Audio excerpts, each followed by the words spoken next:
여러분 안녕하십니까, 진성호입니다. 오늘 문재인 대통령이 국회에서 마지막 시정연설을 했습니다. 다른 건 모르지만 국회에서 직접 대통령이 찾아서 연설을 한 것은 역대 대통령 중 문재인 대통령이 가장 많았습니다. 국회를 존중한다는 측면에서는 이 부분은 인정해 줄 만합니다. 그런데 문제는 시정연설의 내용이었습니다. 자, 문재인 대통령 지금 온 국민들이 열받고 있는 대장동에 대해서는 한마디도 못했습니다. 그리고 지금 이 서울 집값이 올해만 뭐 평균 2억 원이 올랐네 이런 보도가 나오는데도 부동산에 대해서는 입을 닫았습니다. 딱 한 번 말했습니다.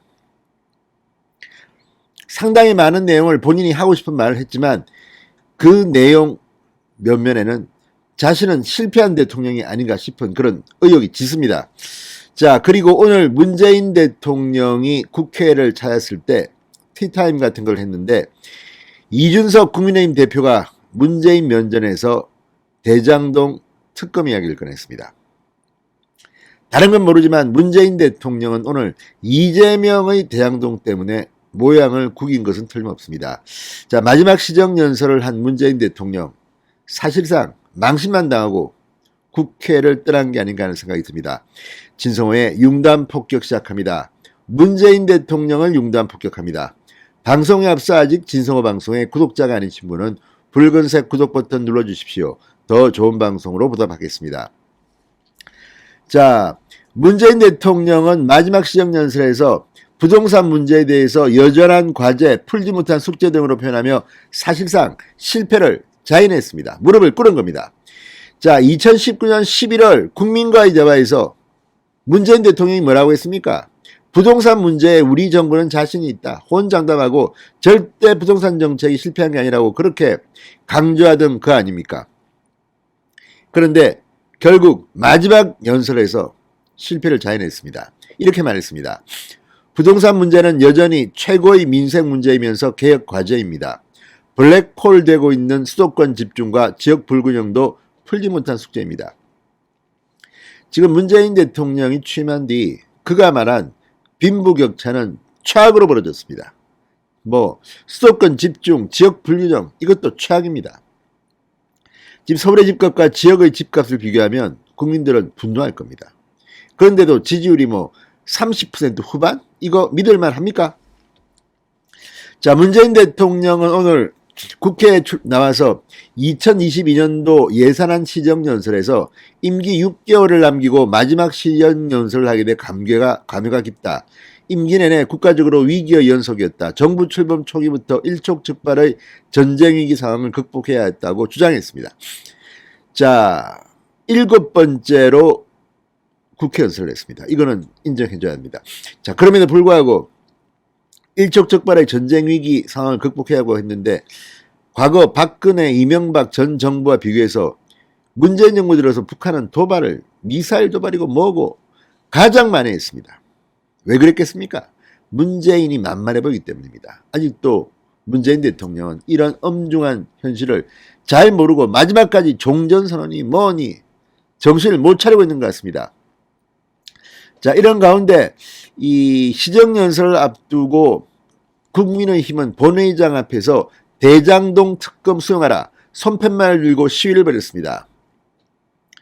이준석 대표에 따르면 문재인 대통령은 이 시위에 대해서는 특별한 언급을 하지 않았다고 합니다. 자, 이준석 대표는 여야 정협의체와 관련해서는 이철희 청와대 정무수석한테 따로 전했다고 말했습니다. 자, 근데 오늘 이 시정연설을 위해서 국회를 찾은 문재인 대통령 잠시 환담을 했습니다. 티타임을 가졌습니다. 5부 요인, 국회의장, 대법원장, 헌법재판소장, 국무총리, 중앙선거관리위원장 그리고 3당 대표 송영길, 이준석, 여영국 정의당 대표가 참석했습니다. 자, 송영길 대표는 환담이 기자들과 만나 위드 코로나 시대에 이 70% 달성 문제에 대한 덕담이 있었다고 전했습니다. 이준석 국민의힘 대표 이른바 대장동 의혹과 관련해서 엄격한 수사를 요청했습니다. 이준석 대표는 기자들과 만나 대장동 건과 관련해 더 엄격한 지침과 가이드라인으로 수사에 활력이 생기도록 해달라고 말했다고 전했습니다. 대통령께서 임기 초는 결국 적폐청산이나 검찰개혁으로 시작됐고 20대 국회 말에는 그것 때문에 국회에도 여러 논쟁이 있었는데 그 결과물로 개편된 수사체계나 수사권 조정을 바탕으로 대장동 등 수사가 진행되고 있다. 국민들이 과연 여기에 대해 만족스러워하실지 의문일 것이다. 이렇게 말했다고 합니다. 자, 그런데 지금 이 대장동은 말입니다. 문재인 대통령이 알고 있을 겁니다. 아마 검찰이나 경찰이 따로 보고하지 않았겠습니까? 이재명이 상당히 위기에 처한 것으로 저는 봅니다. 그러나 이걸 덮어주려고 지금 문재인 정권이 시도한다면 문재인 정권이 교체된 뒤 엄청나게 많은 사람들이 책임을 져야 할 겁니다. 일부는 감옥에 갈지도 모릅니다.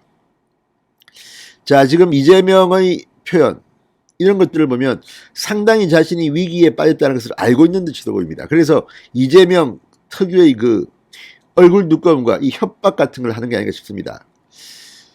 자, 이재명 간단치 않습니다. 자, 나 함부로 하면 나 가만 안 있어 이렇게 청와대와 지금 물밑으로 갈등하고 있는 건 혹시 아닙니까? 지금 묘한 기류가 청와대에 흐르고 있습니다. 송영길, 이재명 한편입니다. 이낙연 전 대표 선거대책위원장을 거부하고 상임 고문인가를 맡았다고 합니다. 지금 이낙연 지지자들은 흔쾌히 이재명을 지지하겠다는 말을 하지 않습니다. 오히려 비판을 하고 있습니다. 오늘도 정운현 당시 이낙연 캠프 공보단장 김어준이 이재명을 지켜달라 이렇게 말하니까 당신 TBS 그만두고 교통방송 그만두고 이재명 캠프 가. 분위기가 살벌합니다. 문재인 대통령 마지막 시정연설 위에 오늘 국회에 왔다가 개망신을 당하고 떠난 것은 아닌가. 국회 시정연설도 크게 인상적이지도 않았습니다.